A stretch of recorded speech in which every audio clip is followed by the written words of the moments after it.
கரும்புலி major Andhra ஒரு குறும்புக்காரியாய் எப்போதும் எல்லோரையும் சந்தோஷத்தில் வைத்திருக்க வேண்டுமெனும் மன இயல்பை கொண்டவள்.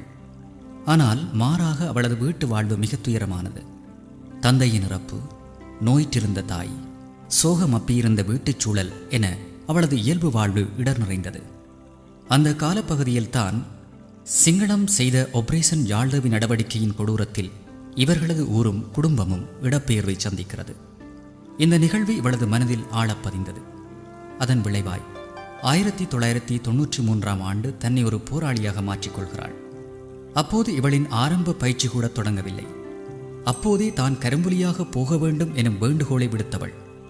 அந்த அளவிற்கு சிங்கள இராணுவ கொடூரம் அவளுக்குள் அனலை மூட்டியிருந்தது. அன்னைக்கு எல்லாரும் அன்னைய காலத்திலே நாட்டை மீட்கணும்.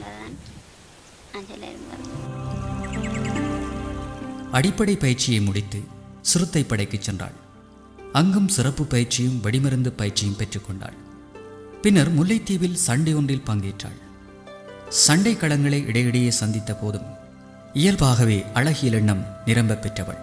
11/12/1999 முதல் 19/12/1999 வரையிலான காலப்பகுதியில் ஓயாதலைகள் 3 தொடர் நடவடிக்கையில் தென்மராட்சி ஆனையரவு எதிரி பகுதிகளில் முன்னிலை நோக்குநராக செயற்பட்டவள்.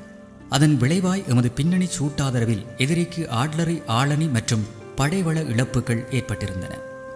இறுதியாய் 31/3/2000 ஆண்டு தாமரைக்குளம் ஜக்கச்சி நடவடிக்கையில் எதிரியின் ஆட்லரி தகர்ப்பிற்கு பழி சமைத்துவிட்டு இராணுவத்துடனான நேரடி மோதலில் வீரச்சாவை தழுவிக்கொண்டாள் மேஜர் ஆந்திரா.